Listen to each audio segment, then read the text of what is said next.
I talk about Discogs a lot. That is because it is the largest marketplace in the world for buying and selling vinyl records. But with volume comes troublemakers.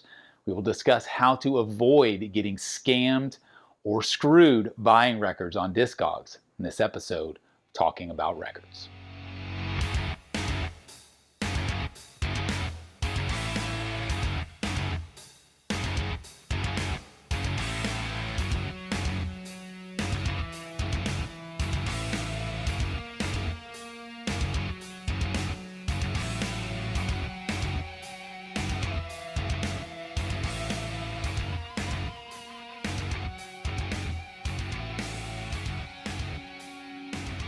My name is G.I. Sanders from NTX Vinyl, a small chain of independent local shops in the Dallas-Fort Worth area.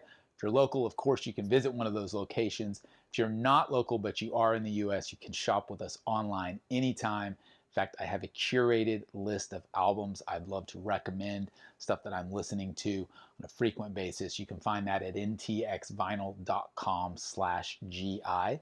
And of course, would love it if you subscribe here to our channel on YouTube. Follow us across social media on Facebook and Instagram at NTX Vinyl is the handle.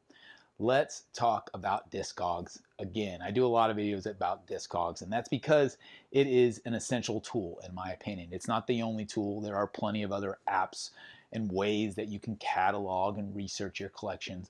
But Discogs is one of the biggest. In fact, it is the biggest when it comes to buying and selling and users in general. They have over 10 million recordings listed in their database, over 5 million artists, more than 40 million items. That's just a massive database, 5 million users, and thousands of sellers. So it surpassed eBay years ago in regards to selling vinyl records. So like any marketplace, Discogs does not sell records. I want to make sure everyone understands that. Discogs is not a company that sells records. Users, collectors, record buyers, just like you, just like me, whether it's individuals or shops, they utilize Discogs as a platform and they sell through it. So again, I love it when I see comments of, I got a record from Discogs and it was all beat up. I never buy from there again. Like, that's not really how it works. You're buying from individuals or from stores. Discogs is just the platform. So make sure you understand that first and foremost. Now, that being said, with all of those users and all of those records listed and available, you know, with that much volume, there's going to be some bad apples. And what I mean by that is in the past, I would say the past 6 to 12 months especially, Discogs has started to get, I don't want to say overrun, but there has been an influx of spam. There has been an influx of people trying to scam. And that is very discouraging to anyone who uses Discogs on a regular basis and who wants to maybe just research something, but even more so, buy something, because you don't want to get caught in one of those spams or scams. You don't want to get taken advantage of, right? So what I wanted to address here today is some things to look out for first, so you can make sure that you're making a smart purchase if you're buying on Discogs. So things to watch out for first and foremost is you need to do your research on the seller. So if you find an album that looks like you want to purchase, it's at the right price, the condition looks good, or maybe it's a new record, first and foremost, you need to make sure that that seller has some history.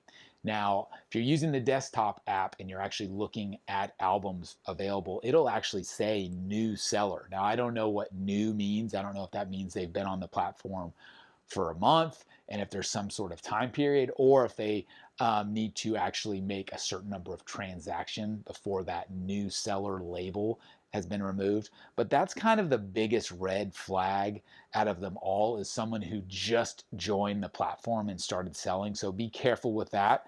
And I would say, by and large, the biggest thing here, and this is not just on Discogs, but anywhere you're buying online or in person, if it looks too good to be true, it usually is. So just keep that in mind. I talk with people all the time. People will ping me with links of things and say, hey, is this a good deal? This looks like a pretty good deal. And within seconds, I can tell you it looks too good to be true. And that's usually the case. Not always. You can find some deals, but just be very mindful of that. And part of that, again, is knowing who you're buying from. So make sure that seller has some history, that they're not brand new to the platform, because that's one of the biggest red flags. Obviously, ratings and reviews are huge. So just like any marketplace, any platform, I don't care if it's Amazon or Walmart or eBay or Discogs, looking at reviews and ratings of that seller is absolutely critical. If they don't have any reviews and ratings, well, obviously they haven't sold anything, and that's that big red flag. If they do have reviews and ratings, you don't need to spend forever, but you would need to at least browse the reviews, browse the ratings, and make sure their seller rating is, I would say at least 4 stars and above. If they've got anything less than 4 stars, and that tells you a lot in regards to their transaction history selling records, right? So always look at the seller history as far as how long they've been selling, if you can determine that. The breadth of what they've been selling, how many items. That they've only sold 3 or 4 things, that means they're a new seller. You might want to be careful. And if they've only got a handful of reviews, you want to be careful. So again, sellers that have history, and that they have history of lots of transactions with lots of good feedback in regards to ratings and reviews, those are the things you want to look for. Inventory is big too. I mentioned this. If the seller only has a couple items available, it's like, how serious are they? If they've only got 5 records available or 20 records available, it's like, maybe they haven't done this very much. And the reason why that's a red flag is because you got to keep in mind, you're having this shipped. And so if you're dealing with someone who only has a handful of records to get rid of, they probably haven't gone through the process of shipping a lot of records and know what that process looks like. And that should raise a red flag for you, because when you're buying stuff online like records, it is critically important that it is shipped in the right style of box. It is critically important that they actually add some stiffener in with the album so it doesn't get bent very easily when it's shipped, and make sure it's got corner protection on that box. So there's a lot of things in regards to shipping a record that shouldn't be taken for granted. So again, if your seller that you're looking at buying from has very little history, hasn't sold a lot, can you trust that they know how to ship a record properly, and that they have the right materials to do so? So that's all very important. The other thing that's popped up recently, and this is specific to kind of the spam, and this is the biggest red flag. If you go to a listing and it looks like it could be something you're interested in, and then you're looking at that seller's inventory to see what else they offer, maybe because you might want to buy something else, but also kind of to vet them a little bit. If you see a bunch of duplicative listings, not of new records, because again, I'm a record store, so I could have 20 copies of a brand new record and I can pop them all up on Discogs. Not so much that, but more so on something that's pre-owned. If you see duplicate listings of something that's pre-owned, and especially if it's something that's somewhat rare or higher end, maybe say $50 and above, and they've listed several of them and they're all at the same grade and they all have the same description, do you really think that person has multiple copies of the exact same album in the exact same condition for the exact same price? They could, but they could also be completely trying to trick you. And that's what's become an issue recently on Discogs, is new sellers will come on board, they'll get approved, they pop up all these duplicate listings at bargain prices for rare albums, and unfortunately people are getting bitten by that because they're not doing the research. So that's again a thing to look out for when you see duplicate listings. Pair that with their seller history, their current inventory on hand, and looking at their ratings and reviews, and you can pretty easily tell, again, if something's too good to be true. So those are all things to look out for. Now, let's say that you've found something, you've gone through all of those things I just mentioned, and you're still not really sure. Well, there are things you can do. The number one thing is to message them. Message the seller on Discogs. See if you get a response. If you do get a response, or even better, just message them right off the bat. Say, hey, I'm interested in this album. Will you send me photos? Here's my email address. So this is important to understand. On Discogs, when you're looking at an item, you're not buying the item in that picture. that picture or pictures in most cases is uploaded by whoever created that listing. So that just represents the album as a whole, or that item as a whole, the specific pressing, right?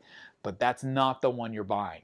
So you've got to contact that person and say, hey, saw that your album for sale. I'd love to see more photos so I can see it in person. 99 times out of 100, if they're a scammer, they're not going to respond. You're never going to hear from them, or they'll just pull that album down because they know that they don't actually have it, right? So, and this is commonplace. I sell plenty on Discogs, and I get messages from people all the time and say, hey, I'd love to see more. I'd love to see photos of this so I can see the condition of itself. And they're vetting me not only to make sure I'm a real person and a real seller, but they also do want to legitimately see the album they're about to buy. That's one of the big kind of disadvantages to buying on Discogs, is you can't see pictures of the albums you're buying unless you message. But like I said, it's commonplace. Sellers on Discogs should expect it, and they should act pretty fast. Like, you should hear back from the seller, I would say within a couple days, hopefully sooner. The faster the seller gets back to you, the better, because obviously they've got a better chance of selling you an album if they respond in minutes or hours versus a few days. But asking for photos and opening up that line of communication with the seller, that's probably the most important action you can take to verify that the seller's legit and the item that you're looking to buy is legit. That's very, very important. And then the other thing, kind of the last piece of this, is never pay without protection. I can't stress this enough. And what I mean by that is, if you do message that seller and they do send you photos, and maybe they do have that album and it's legit, and then they say, hey, if you PayPal me friends and family, I will give you a discounted price, because then I won't have to pay Discogs seller fees. Discogs seller fees can range from 12 to 15%. So they're extensive. Discogs has to make money to stay in business as a marketplace. So they do take a cut of every album sold. But with that cut, and with working through and paying through the Discogs platform, you have protections, as well as just through PayPal in general. Because if you pay through PayPal with goods and services, which means you are exchanging money for an item or a service, then PayPal offers protection for the buyer, so that if you do get scammed, the person never sends the record, they send the wrong record, they send a box that's empty. All of these are real things that take place in the real world. You have protections. You can go file a claim with PayPal and you can get your money back. And in most cases, PayPal is always going to side with the buyer. Not always, but they lean towards siding with the buyer in most cases. Now, that's if you pay via goods and services. If you pay friends and family like that person asked you, then you've got no grounds to stand on. You cannot get a refund. You cannot get covered, because PayPal does not cover anything when it comes to friends and family, because that's just for friends and family, people you trust and know to exchange money. So it's a pretty big red flag if you don't know this person and they're saying, hey, here's the pictures of the album, pay me friends and family, I'll give you a discount. It's a big red flag right there. Don't do it. Unless you want to take a chance. Maybe you do want to take a chance. Maybe it's not a very expensive album, and you're willing to take the chance on that discount through Discogs, or by avoiding Discogs, right? But in most cases, if you're buying something of any real value, I would say $20, $30 or up, you don't want to lose that money. So go through the right channels. Either it's fine to pay them through PayPal as long as it's goods and services, or just complete the transaction through Discogs and just let them know. Say, hey, sorry, I'd rather actually go through with it on Discogs and go about it that way. Again, very commonplace for that type of communication to take place. I'd just be careful if they go the friends and family route, because that's a red flag. So hopefully that is a little bit of knowledge that will help you if you're new to Discogs or you're new to buying on Discogs. So watch out for sellers with not a lot of history, or not a lot of ratings and reviews, or duplicative listings. And then most importantly, just reach out to the seller, try and open those lines of communication, request some photos. That'll give you even more confidence in what you're buying, and hopefully you'll have a smooth transaction from there. My name is G.I. Sanders. Hopefully that was helpful for anyone who's buying on Discogs. We'll be back again soon with another episode of Talking About Records. We'll see you then.